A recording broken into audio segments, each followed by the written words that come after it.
racing around this morning.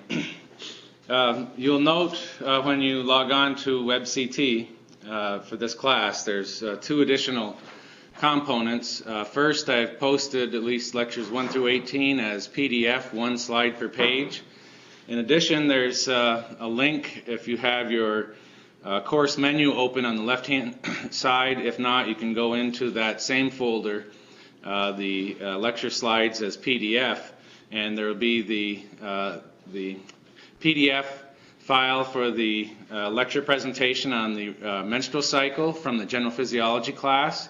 And also under the pre-recorded links, there will be a link with the same name, menstrual cycle, for the streaming video. It starts on about slide 4, but the first, or 6 or 7, I forget, the first 3 or 4 or 5 slides basically cover the menstrual cycle. It's 2 other cycles, ovarian and uterine, and the various phases, as I had illustrated with the document camera. So you can take some time to look at that. It'll clarify things. We'll go through another set of slides that are also included in that lecture as a repeat presentation, but we'll show them here today in Lecture 4 and continue on to Lecture 5. The other point is, you see I'm wearing my Health Careers Fair. We this year are calling it the Health Professions Fair 2005, of course. It's been going on at UTSA for a long, long time. I even forget what this is, close to the 16th, 17th, or 18th time that we've held it annually here on the campus. We have a website that is coscoc.utsa.edu/HP Fair. You can visit that. We've got it just about completely organized. coscoc.utsa.edu/HPFAIR. There's no www in front of that. Just type that in, and it'll go straight to it. It's an HTTP address. What we're working on now primarily, and my appeal to you today, is to contact Terry Howard in the Health Professions Office. Information is posted there at that website if you would like to help us as a volunteer. I think we still need quite a few volunteers. The Health Professions Office, the Joint Admissions Medical Program, and the various RSOs are helping to organize this. You can see we gave them credit in that year. There were not such a long list this year, and it's kind of a shame, but just the same, it's going to happen. It's February 16th. That's Wednesday, right? Yeah. So Wednesday, February 16th. So it's coming up quick. So if you think you can volunteer, we need people from basically early morning, 7:30, in waves to assist the representatives arriving, setting up, administering it, keeping things flowing, and cleaning up in the end. It's actually scheduled for 10 to 2. If you don't get to volunteer, please attend. Go and see it. There's going to be 50 or more representatives from various health professions, from A to Z, basically, from especially throughout the state and around the country. Great opportunity to talk about people that are involved in admissions and know their programs. The pluses, well, they're of course going to mention mostly the pros, but you can evaluate to get pros and cons for the different professions, and the different training institutions. So we hope to see you there. We'll be in the University Center, the bottom level and the upper level, right near the bookstore there. Again, just come and stroll through between 10 and 2 o'clock. If you want to volunteer, we'll need help before and after, as I had stated. We'll now switch over to the computer for the continuation of Lecture 4. I'll set my pointer here. Visible. And we had been working on this slide at the end of the last lecture and established a few criteria on what we thought we were seeing to determine that. These cilia on the surface, of course, are very important for causing the unidirectional flow of fluid and any structure, such as an ovum or a zygote, that makes contact with it. So these are the simple columnar ciliated epithelial cells responsible for that motility at the surface, so that there is a movement through the lumen of the fallopian tubes from the infundibulum, the funnel-shaped part near the ovary, toward the uterus through the intramural section. Let's see, we had passed this slide too, I guess, and began talking about the female menstrual cycle. I guess we had done this. I received a question from someone about the recruitment of the primary follicles, and again, this happens in waves. Subpopulations of the entire population are recruited with each cycle.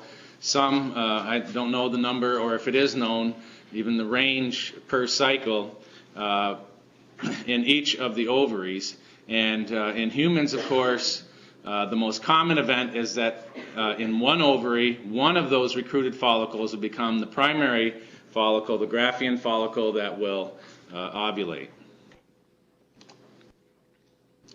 We had mentioned the LH surge. We discussed that in the illustration that we used. We talked about the corpus luteum and how it can instill that very potent negative feedback and basically eliminate its own maternal pituitary source, at least, of trophic factors, and becomes dependent upon the human chorionic gonadotropin coming from the late zygote, being called the blastocyst by this time. Well, let's summarize again.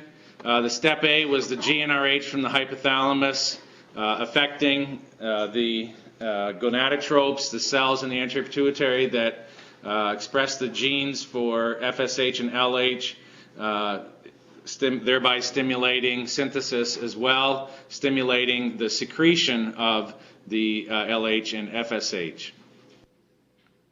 This set of gonadotropins, LH and FSH, target various cells within the ovary to recruit development and sustain the gonadal steroid synthesis.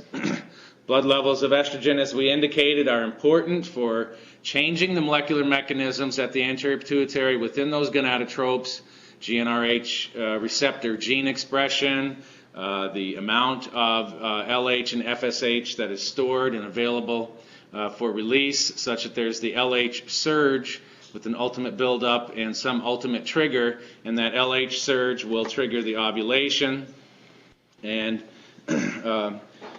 therefore they're showing the positive feedback of the estrogen just at that point leading up to the LH surge. After that, of course, the progesterone will be synthesized predominantly, however, estrogen as well, by the corpus luteum, and we then instate or reinstate a very potent negative feedback, and LH and FSH levels will begin to drop, and as well the progesterone and estrogen will drop correspondingly with the loss of that trophic input, and ultimately everything will be low at the last phase of the cycle, the late post-ovulatory phase of the menstrual cycle, removing the sustained support to the endometrium and inducing the menstrual phase of the uterine cycle. We can review this again in this slide to show this progression of events. Excuse me. Number one is the GnRH coming from neurons in the hypothalamus and stimulating the gonadotropes, the cells in the anterior pituitary, increasing FSH and LH levels for follicular recruitment and development. They always show one, but there's a pool, but only one will succeed along this succession of developmental events. The the slightly elevated estrogen levels or ever increasing on a daily basis estrogen levels in the plasma trigger that positive feedback, and then the high estrogen level will induce the LH and FSH surge that will cause the ovulation of the mature follicle, and after ovulation the high progesterone and estrogen from the corpus luteum will reinstate the negative feedback.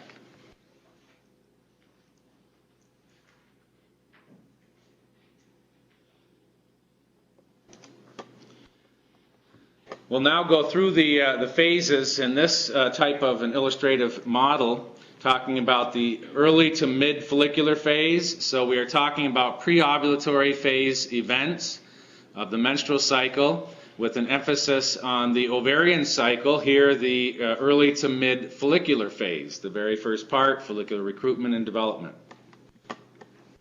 Again, the GnRH with the FSH and the LH targeting the follicle. The LH targets the thecal cells. We saw those developing even early on in the developing primary follicle. And the granulosa cells will be targeted by the FSH. The thecal cells will synthesize androgen that then diffuses to the granulosa cells that will convert it to estrogens, and that is causing the negative feedback on both the FSH and the LH. Thus, in the early part, the gray zone, showing early to mid, and I guess it would be this part over here where the these early events are beginning to occur. So LH and FSH levels are slightly increasing. They're not as dramatically high as at the surge, of course. This next slide, we're looking at the late follicular phase. So it is this component here. The early to mid follicular phase is shown better in this panel than on the prior one. We see the FSH and the LH levels have increased, follicular recruitment and development. Estrogen levels begin to increase, and then as we approach the late follicular phase, there's an ever increasing estrogen level that is going to, in the late follicular phase, induce the LH surge. There's an FSH surge that accompanies it, and this induces the ovulation. So this is when we have the highest levels of estrogen. Progesterone levels are somewhat high, or increasing here. This other line is inhibin, a peptide synthesized by the ovary that has selective negative feedback at the pituitary for FSH. But let's just focus on the estrogen and progesterone. Some other graphs show the progesterone a bit higher in these earlier parts, but this is keeping it rather low. So the FSH and LH are affected. The inhibin has the negative feedback directly on FSH. The small amounts of progesterone and the high estrogen output contribute the positive feedback. It's still under question for progesterone to cause the LH surge and continue to have the effects on the gonadal steroid synthesizing cells within the follicles. In the early to mid luteal phase after ovulation, so this yellow portion here, we see the corpus luteum, LH and FSH are going to decrease again, and progesterone is going to zoom up. Estrogen levels will bounce back up after dropping quite a bit, and never reach the levels that they were at the highest point. And then the inhibin will also increase as well. But note as we're going through this that they also will begin to taper as the corpus luteum will begin to degrade. And that, of course, is because of the very potent negative feedback that they are having on the hypothalamus and the anterior pituitary at this point. And the FSH and LH levels become lower and lower and lower as we go throughout the luteal phase. So it's the hormones secreted by the corpus luteum, high estrogen, highest progesterone, and inhibin that begin to create a status, if there is a fertilization, for an independence from the maternal pituitary for the sustenance of the corpus luteum and progesterone supporting the gestation. Then finally, the late luteal phase, the tail end, if there is no conception, fertilization, and HCG present, then the tonic secretion of FSH and LH are going to resume. We see they're starting to go back up here. This is the very early phase. It would be, of course, corresponding to the menstrual phase of the uterine cycle.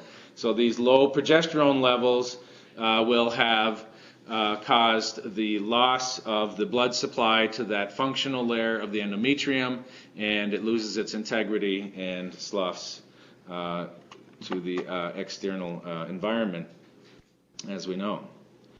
So this gives us the very low hormones 3, the gonadal steroid hormones, so negative feedback, although it still is functional, is not very powerful because those levels are low. So FSH and LH will increase, as well as GnRH activity. So the hormones 1, GnRH, and 2, the gonadotropins, are going to begin to increase and target a new pool of follicles for recruitment and development, and the cycle begins again. The corpus luteum really just degenerates also through the mechanism of apoptosis, and estrogen and progesterone levels will drop precipitously, as we had said, to the nadir, the lowest level. Thus, the cycle is completed, and everything is refreshed to begin again. Those increasing levels of estrogen in the toward the middle of the follicular phase and the late follicular phase, after the menstrual phase of the uterine cycle has terminated, of course, will trigger the proliferative phase of the uterus to replace the functional layer, and then, of course, after ovulation, the high progesterone will trigger the secretory phase of the endometrium. The progesterone effects on the endometrium are predominantly vascular. If you don't have a good blood supply, you don't have plasma as a source for the liquid within the secretions. You also don't have the nutritive supply and everything else that you need to maintain cellular integrity. So when the progesterone levels drop, the blood supply is compromised, and we lose all of those features as well as the cellular integrity.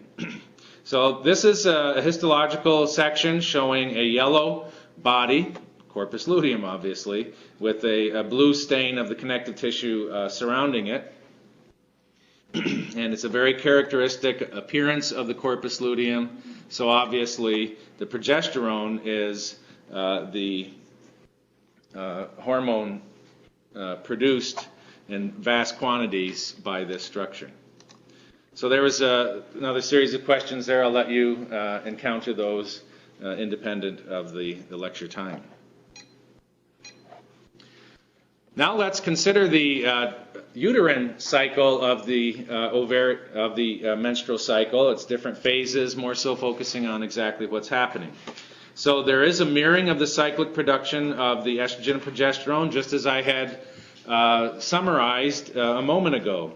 Estrogen is going to cause, or the lack of progesterone and estrogen, let's say, is going to trigger the menstrual phase of the uterine cycle. The increasing estrogen in the follicular phase, or the preovulatory phase, let's say, the almost mid to late phase of the preovulatory phase, is going to trigger proliferation. The progesterone in the postovulatory phase of the menstrual cycle is going to trigger the secretory activities and the full maturation of the decidual cells within the endometrial lining. So what are the phases of the uterine cycle?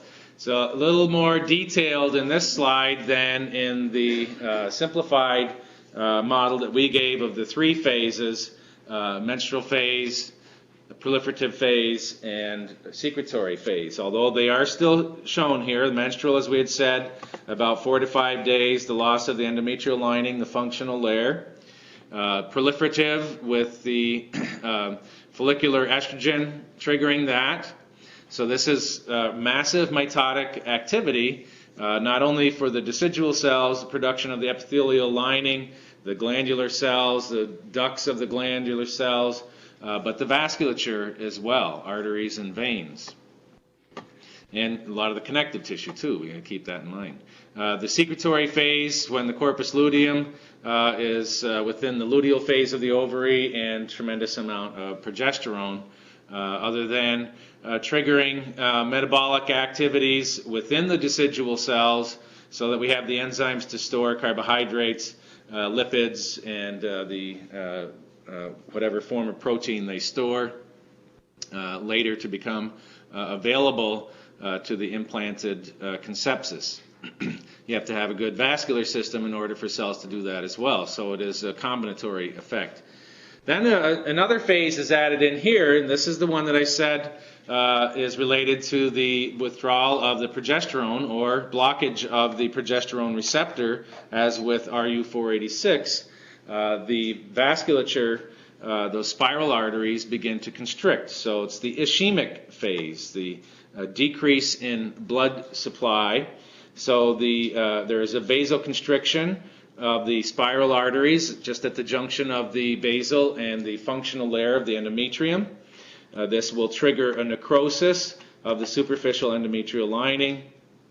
And then, of course, there is another one as well, the alternative, pregnancy. So this is part of the uterine phase, uterine cycle, and we know that the typical fertile stage of life of the female involves menstrual cycles, pregnancy, menstrual cycle or cycles, pregnancy, and until menopause. We don't quite do it that way anymore, but that's the design of the system.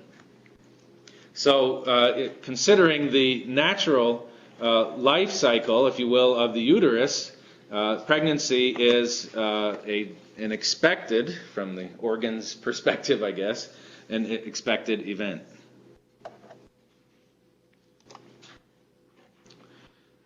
Then you're faced with this question here, so I'll allow you to take your time to look over that. Let's mirror the just the ovarian events with the endometrial events with an enlargement just of the fundal endometrium shown here. So the phases are the menstrual phase, proliferative phase, secretory phase, ischemic phase, and then menstrual phase. Again, of course, if we have an ischemic phase, we return to the menstrual phase. And they're showing days 1 to 5 as the menstrual phase, up through 14, somewhere around there. Might be a little less, a little more. The only known for sure is day 14 to day 28, the lifetime of the corpus luteum, as we see up here. With the corpus luteum after ovulation, progesterone triggers the estrogen continues to contribute to the enriching of the endometrial lining, but the functional aspects of it, the secretory aspects, come from the progesterone. Let's take a look at a few histological slides. This is a paraffin section through the entire wall of a human uterus. The uterine lining cavity would be here at the top, and of course the peritoneal cavity would be here on the bottom. So the perimetrium would be the thin layer. We can't even see it at this magnification, just simple squamous epithelium with a little bit of connective tissue underneath. Then what is this layer here, from this point all the way down to that darkest blue line down there? The myometrium. So this is all the smooth muscle layer. We see it delivers also the vasculature, has a tremendous amount of connective tissue, and delivers that vasculature right up to the junction with the basal layer of the endometrium. And so this is a very highly vascularized area. And then we see what appears to be a mature endometrial lining. This is another section showing a bit of a different appearance to it. It doesn't look quite as held together as well. We note the scale bar of 5 millimeters here. So this is a large section in this field of view. So we'll take some higher magnification looks at these. So what organ is shown here and what phase is present is the question. And then what phase is represented here and what are the dilated structures within the boxes. So what's the major difference that you see in these two?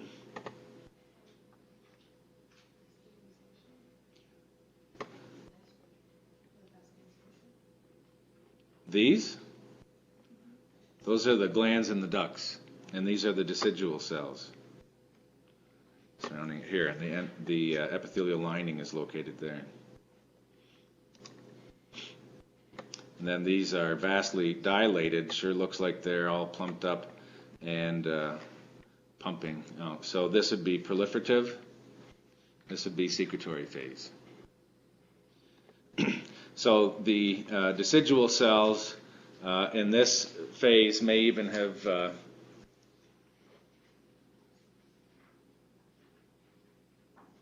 I don't know. Looks a little washed out, but anyway, ready for implantation. Mostly the vast, tremendously dilated glands and their ducts indicate the secretory phase.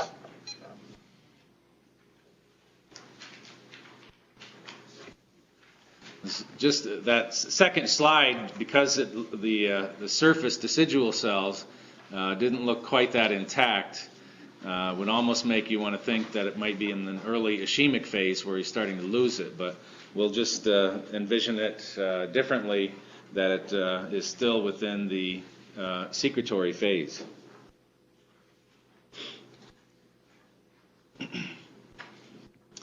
Now we transition to the discussion of the fertilization. So we'd stated that the oocyte is ovulated or ejected from the ovary. The fimbria of the fornix are right nearby, and they can actually are motile, and they find the bulging follicle on the surface and adhere to it, stick to it, stay pretty close to it. So at ovulation, it's nearby. It's not like a baseball in a glove where the pitcher tries to throw it across the peritoneum. The fimbria are able to locate it and increase the likelihood of drawing it up into the first part, the infundibulum. It is viable for fertilization for 12 to 24 hours. The sperm are viable for up to 48 hours. So there is a window of time 2 days before ovulation and 1 day after ovulation where coitus can lead to conception. So about a 3-day time frame there. The sperm undergo post-ejaculatory capacitation. So we had talked about the mature sperm having the 2 layers of membrane at the acrosome. The outermost layer, the cytoplasmic membrane, important for binding to things, but also the membrane having the capability of dissolving to expose the contents of the acrosome, a variety of digestive enzymes at least. So this is about a 7-hour process. So the protein changes that will allow the enzyme activity of the acrosomal cap, that takes place in the uterine and the uterine tubes. So the enzymes are activated inside that structure. So they're stored as inactive enzymes, and then they become activated as the process is going on. So in this slide, we see the nice red illustration of the cytoplasmic membrane with surface proteins exposed on it and the green acrosome. So they are distinct structures. And the question here is, it is impossible for sperm to be functional, able to fertilize the egg until after, of course, they undergo capacitation. What is capacitation then? Well, the glycoprotein coat and the seminal proteins are removed from the surface of the acrosome. So they will have played their part up until this time. The membrane cholesterol and phospholipid ratios in the membrane potential will be altered. There's really no morphological changes occurring here, and this permits the acrosomal reaction to occur. So really there's a membrane event related to preparation for the acrosome to make its contribution, and this is called capacitation. It takes on the capacity actually to fertilize, because if the acrosomal proteins are not released, the sperm cannot penetrate all the way to the ovum.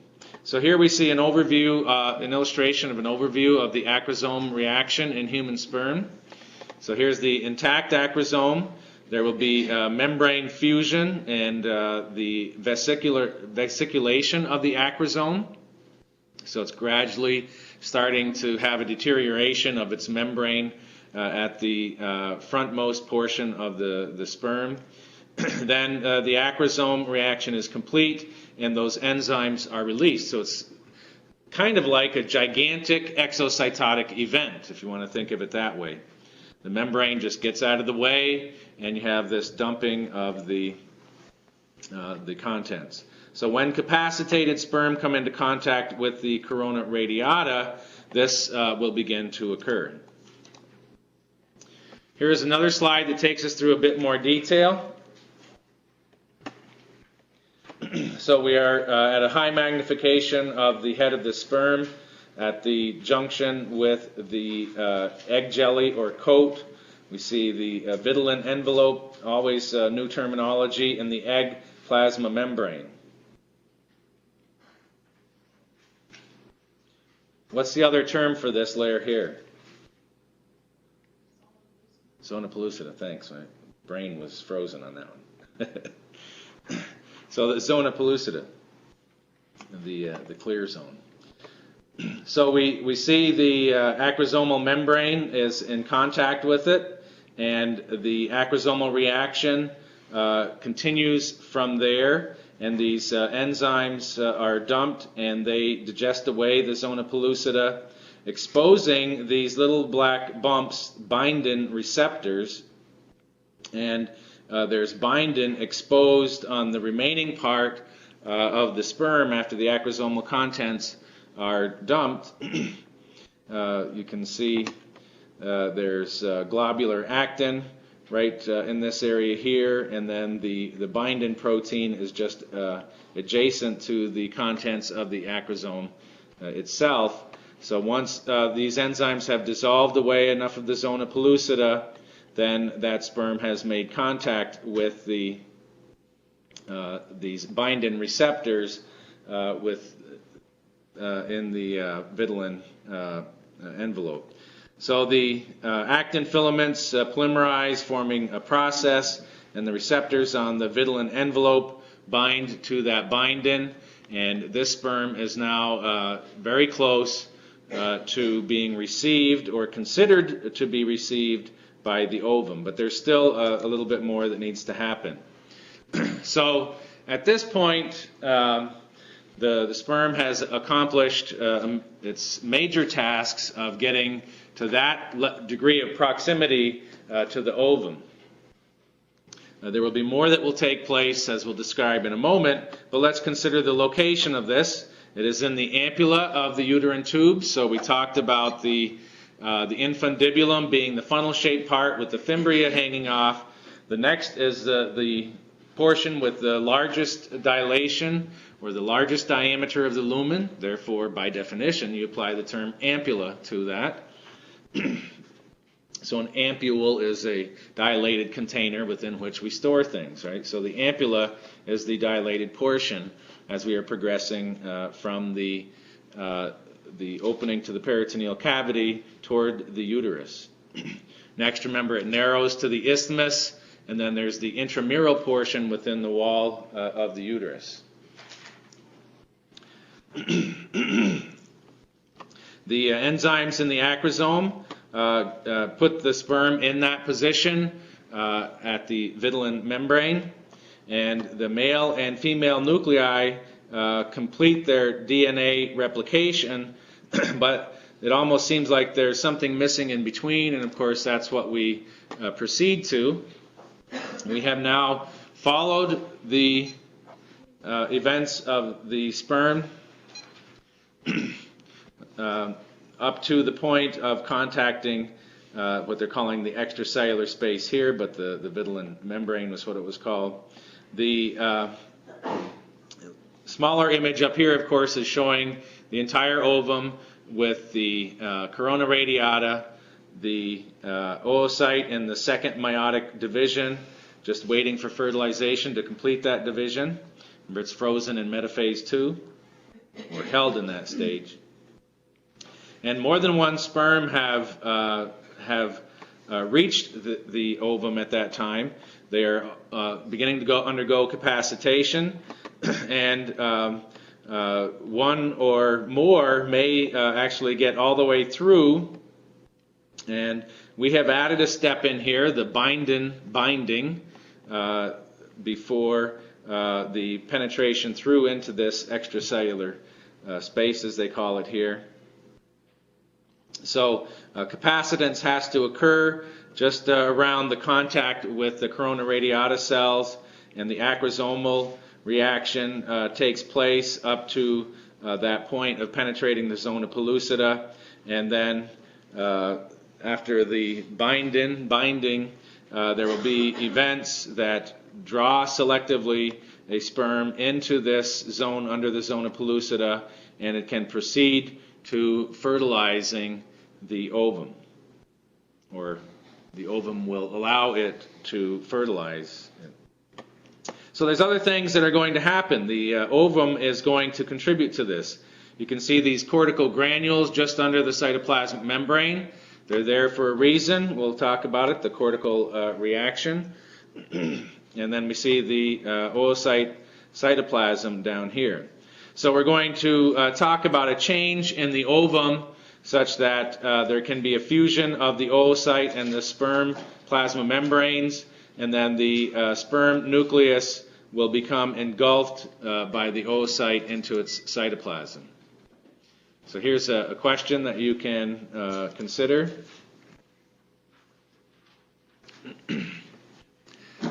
Then let's discuss the egg activation and the cortical reaction.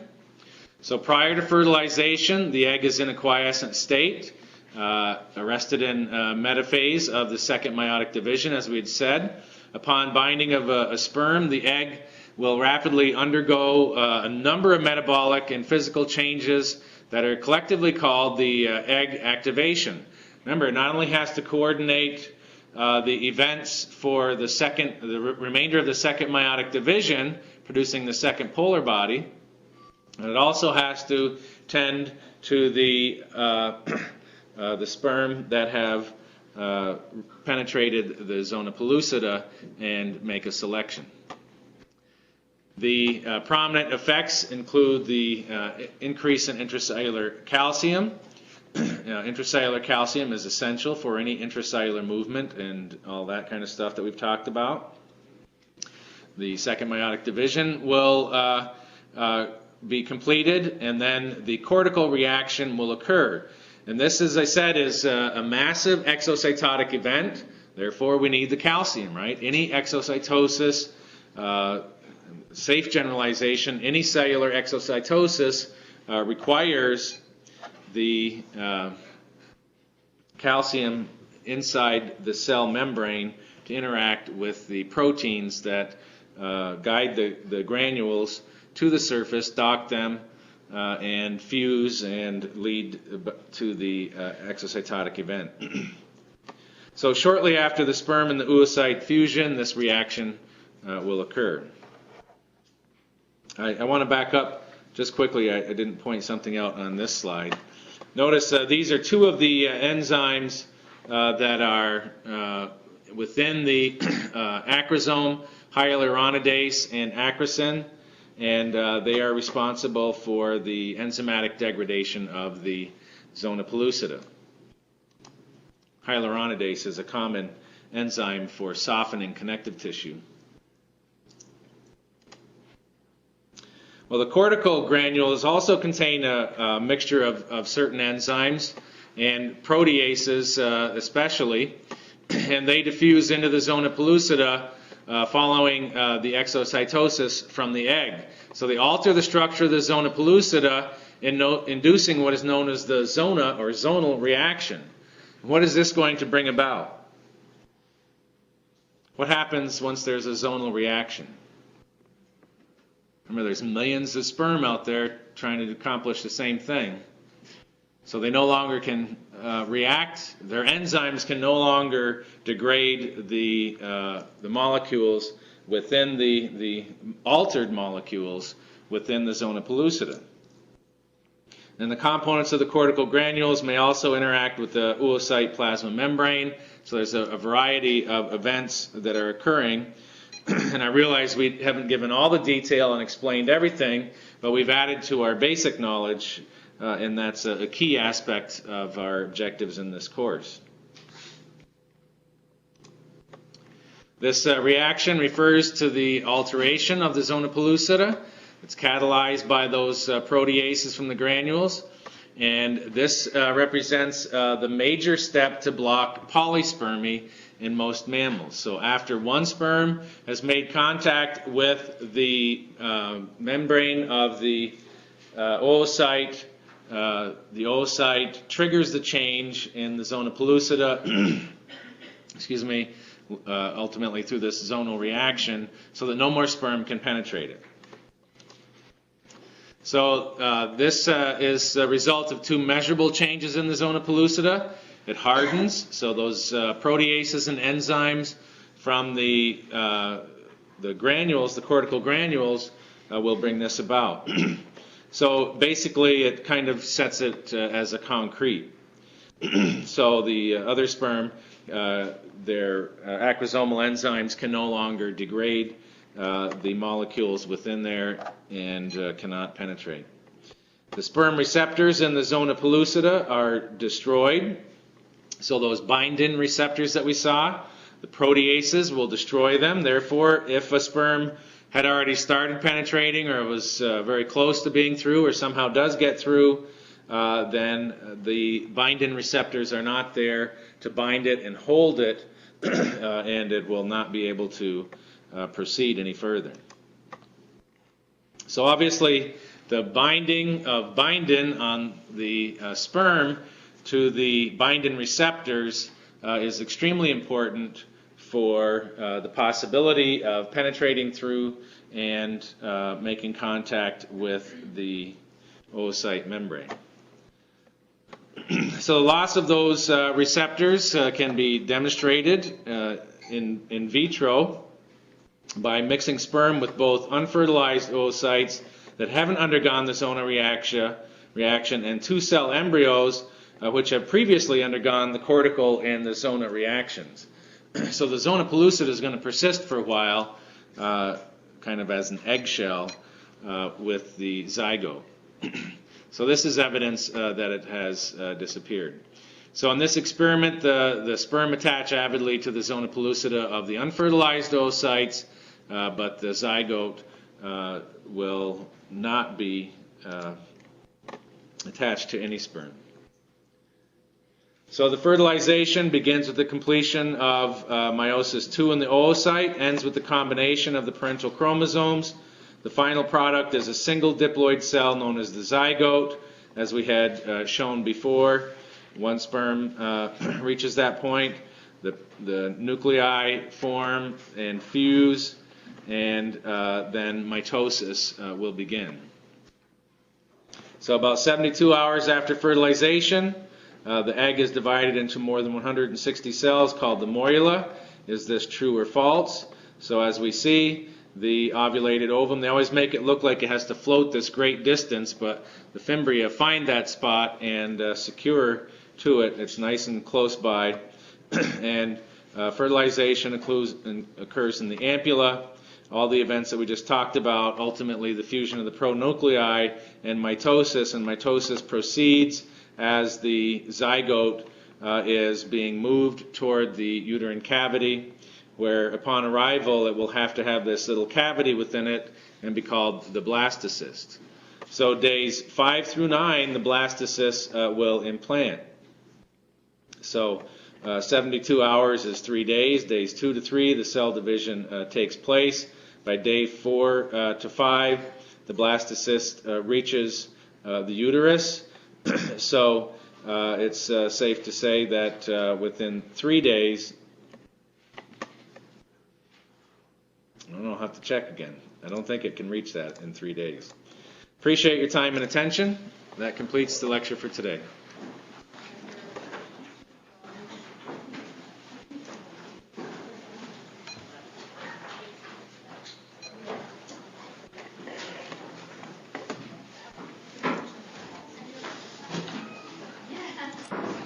Hi. Thanks for helping me on that one. No problem. I remember that you mentioned about the volunteers for the health professions fair? Yes. Okay, I don't have a sign-up sheet, but you know where the health professions office is? Yeah, Terry Howard is the coordinator of the office, so she'll be taking me in. So, okay. Are you in one of the RSOs? Yeah. Which one then? I was on last year. Okay. Are you planning on medicine or? Okay, so that'd be pre-med. Okay. Hi. I'm sorry. But so how long is the? So did you just volunteer to become the volunteer coordinator?